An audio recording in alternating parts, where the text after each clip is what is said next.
This video is sponsored by Bamboo Lab. So many of you guys have been asking me for a new Mac Mini project, and I honestly wasn't sure what to do at first, but then after I got my hands on one, well, some things became very obvious.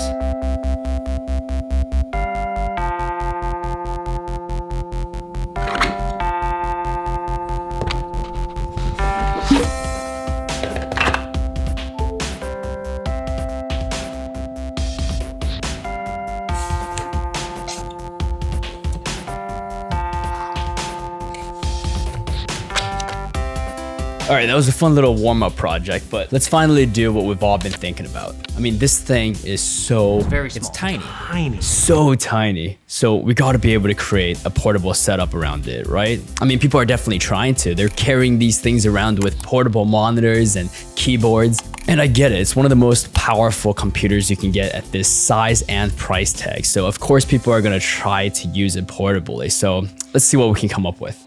Here's what I want in the portable setup.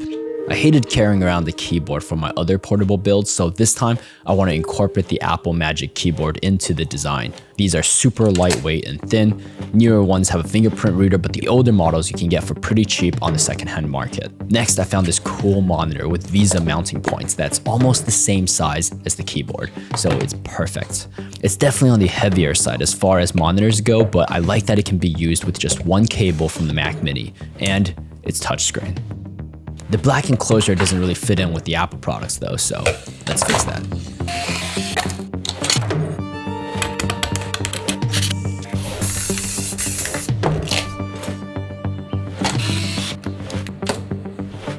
So these are all the ingredients, and my design will need to hold all of these pieces together somehow.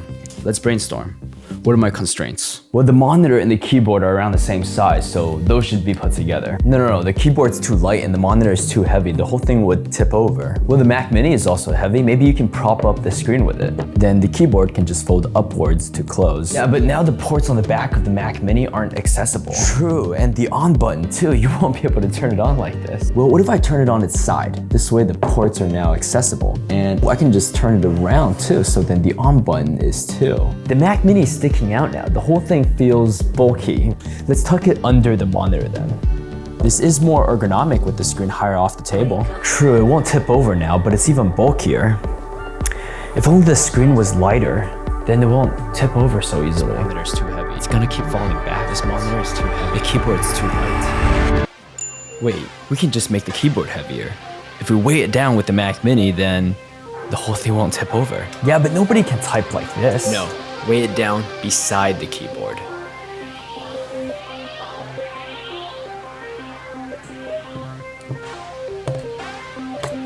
I think this is it.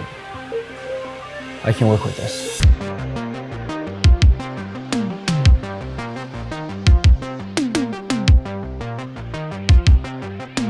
Since this is going to be a pretty large design, I needed a larger 3D printer. So luckily Bamboo Lab's new H2D came at the perfect time. This is without a doubt the most advanced 3D printer I have ever owned. And the heaviest too.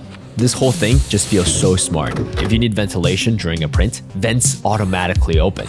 This light shows you the progress of your prints. Perfect first print, but the dual nozzle system is the real star here. You can just tell so much engineering went into this thing. Now, since my design will require a lot of supports, I'll be trying the dual nozzle system with some dedicated support filament for those large overhangs. Let's see how it does.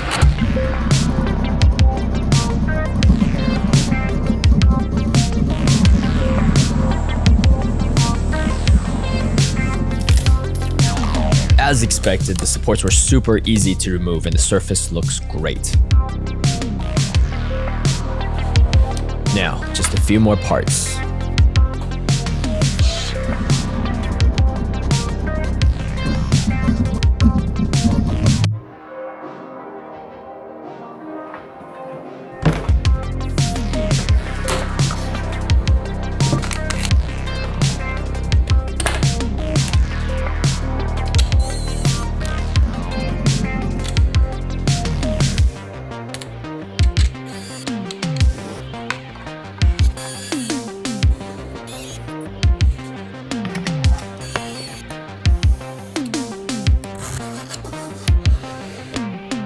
Now, I don't like how this plastic body sounds against my desk, so good thing the H2D is not just a 3D printer.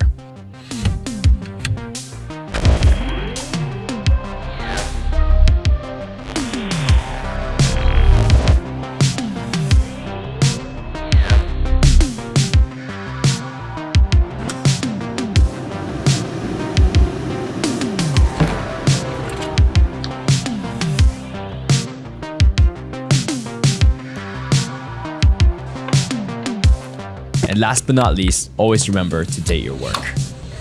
Yeah, the H2D is also a plotter. This thing is truly the best all-in-one DIY tool.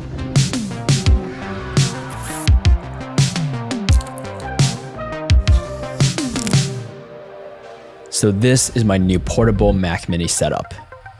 This design ensures that everything is properly secured without losing any key features. The monitor's cable runs securely through the body underneath the keyboard. The Mac Mini's exhaust and fan intake are completely unobstructed, and so are the ports at the front and back. Thanks to the Velcro strap, the Mac Mini is held securely in place while remaining easily removable.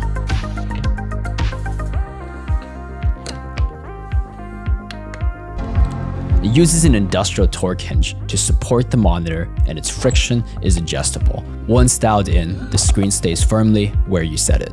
This monitor has pretty decent resolution and colors, but it's really its aspect ratio that I love. The low profile makes it perfect for focused tasks like writing. I feel like I'm typing on a typewriter when I write my scripts on this thing. The touchscreen is also surprisingly responsive, but without multi-touch support, it's unfortunately just not very useful. It's basically just tap and drag. It's not bad for drawing, but the monitor will bounce a bit when you push on it, so this design is definitely not optimized for that. I also don't like the way the screen closes against the plastic body of the design. And since I custom painted this monitor's enclosure, it's definitely not a very durable finish, so I don't want the paint to scratch over time as it opens and closes against the body. So to take advantage of H2D's dual nozzle system, I'm gonna try to use it to print a TPU embedded design. I usually don't do this because printing with 2 filament can really increase print times due to the need for, pooping after every filament switch, but with dual nozzles, that's no longer a concern. These soft pads now allow the screen to close and sit gently against the body. And since opening and closing the screen was such a key interaction, it's wild how much more refined and polished the whole design feels just with this subtle improvement. Now, everyone knows that the Mac Mini's built-in speakers are awful, right? Well, interestingly enough, this monitor also has built-in speakers, which I was pretty excited about, but in a shocking twist, these are somehow even worse. Like, they're so bad. Here's the Mac Mini's speaker. And here's the monitors. So yeah, I won't be using those. I know this isn't technically fully portable because it still requires a wall outlet, but most of the places I work on the go, like coffee shops or whatever, usually have outlets, so I don't really mind. But while I was designing this, I did get some ideas for how I would make this whole setup battery powered. It would definitely be a heavier and bulkier setup, but if you guys are interested, I would love to make a video exploring that concept too. Let me know in the comments. And also, I created a version of this design you can 3D print on a smaller printer like the X1C or A1. So if you want the 3D printing files for this design and the Mac Mini iPhone dock design from the start of this video for most of the MagSafe iPhones and Apple cases, consider joining my YouTube channel membership and supporting my work. In the next few days, there will also be exclusive membership content for some of the behind the scenes on how I made this video, what I learned during the design process, and detailed tutorials for how to 3D print, assemble, and build your own portable Mac Mini setups. So hit the join button on my profile to learn more about my membership community.